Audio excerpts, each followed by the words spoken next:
বিসমিল্লাহির রহমানির রহিম। বাংলাদেশ সশস্ত্র বাহিনীর সাবেক অফিসারবৃন্দ, পরিবারবৃন্দ, সম্মানিত সকল উপস্থিতিবৃন্দ,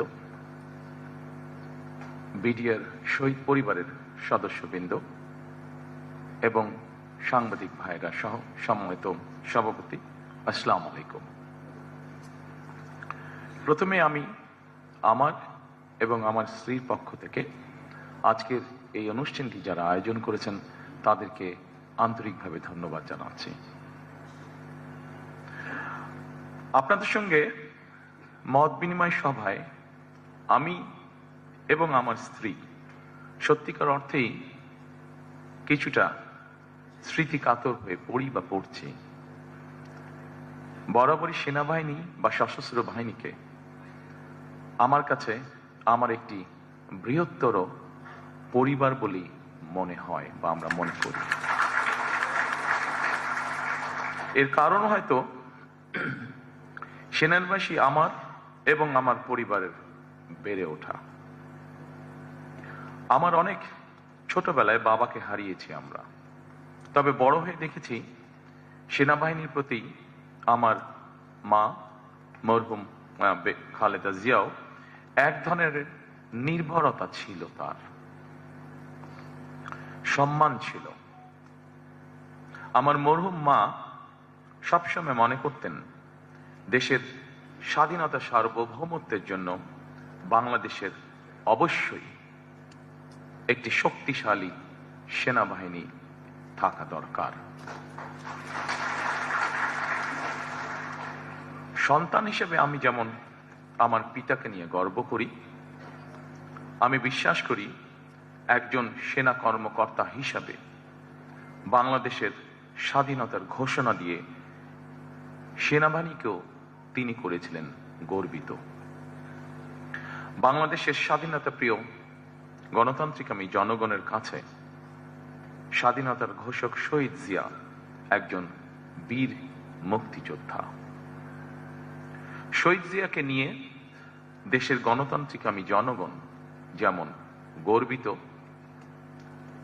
আমি দৃঢ়ভাবে বিশ্বাস করি, আমাদের পরিবার দৃঢ়ভাবে বিশ্বাস করে, ঠিক একইভাবে বাংলাদেশের সশস্ত্র বাহিনীও তেমনই গর্বিত। জনগণ সেনাবাহিনীকে দেশের স্বাধীনতা সার্বভৌমত্বের নির্ভরযোগ্য প্রহরী হিসাবে মনে করে। সেনাবাহিনীকে ভিন্ন কাজে সংযুক্ত করা হলে সেনাবাহিনীর মূল উদ্দেশ্য ব্যাহত হয় বলে আমি মনে করি।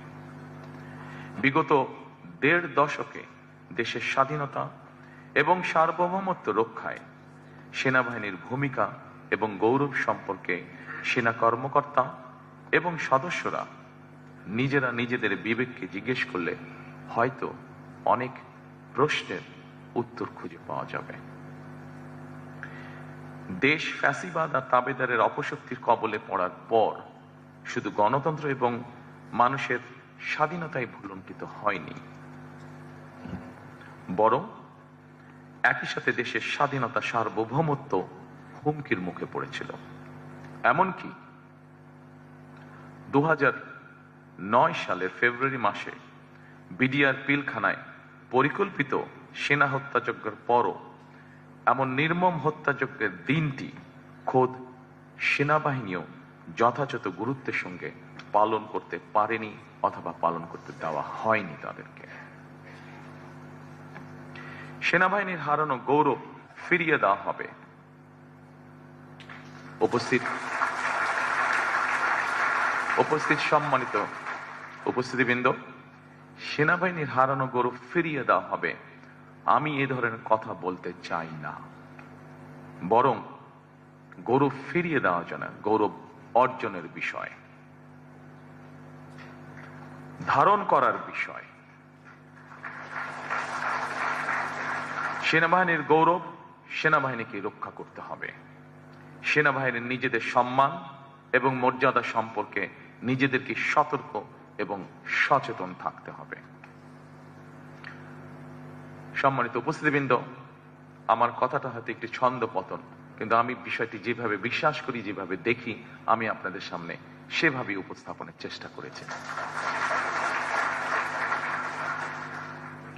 তবে একটি রাজনৈতিক দল হিসেবে, একটি রাজনৈতিক দলের সদস্য হিসাবে আমি এতটুকু বলতে পারি, জনগণের রায় বাংলাদেশ জাতীয়তাবাদী দল সরকার গঠনে সক্ষম হলে সেনাবাহিনীকে অবশ্যই কোনোভাবেই রাজনৈতিক স্বার্থে ব্যবহার করতে দেওয়া হবে না।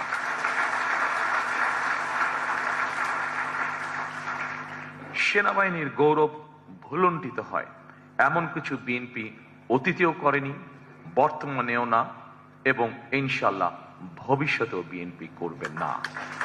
কারণ বিএনপি সবসময় বাংলাদেশের পক্ষের দল।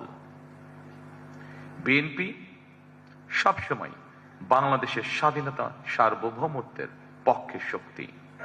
রাজনৈতিক দল হিসেবে বিএনপি রাজনীতির মাঠে শক্তিশালী থাকলে বাংলাদেশের স্বাধীনতা সার্বভৌমত্ব শক্তিশালী থাকে। সেনাবাহিনীর গৌরব এবং মর্যাদাও ইনশাল্লাহ অক্ষুণ্ণ থাকে। সেনাবাহিনী অবশ্যই রাজনীতি সম্পর্কে সচেতন থাকবে, তবে রাজনীতিতে বিলীন হয়ে যাওয়া অবশ্যই উচিত হবে না। রাজনীতির চাদরে যাতে পেশাদারিত্ব আচ্ছাদিত না হয়ে যায়, এ ব্যাপারে সেনাবাহিনীর প্রতিটি কর্মকর্তা এবং সদস্যকে অবশ্যই অত্যন্ত সচেতন থাকা জরুরি। সম্মানিত সকল উপস্থিতিবৃন্দ, সিনিয়র অফিসারবৃন্দ, 2009 সালে বিডিআর পিলখানায় সেনা হত্যাযজ্ঞের পর পতিত পরাজিত পলাতক বিতাড়িত ফ্যাসিস্ট অপশক্তি বাংলাদেশের মুক্তিযুদ্ধের স্মৃতি বিজড়িত বিডিআর এর নাম পরিবর্তন করে দিয়েছিল। এমনকি তাদের ইউনিফর্ম পর্যন্ত পরিবর্তন করে ফেলা হয়েছে।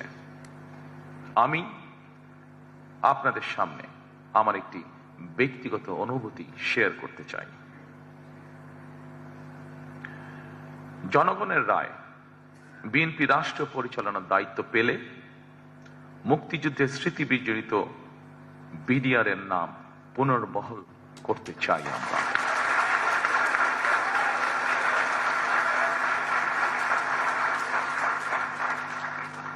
ভবিষ্যতে যাতে কখনোই এই ধরনের ঘটনা না ঘটে, সেই লক্ষ্যে সেনাবাহিনীর সঙ্গে আলোচনা করে বিডিআর পিলখানা সেনা হত্যাযজ্ঞের দিবসটিকে শহীদ সেনা দিবস অথবা সেনা হত্যাযজ্ঞ দিবস অথবা জাতীয় শোক দিবস হিসেবে ঘোষণা করার পরিকল্পনা আমাদের রয়েছে।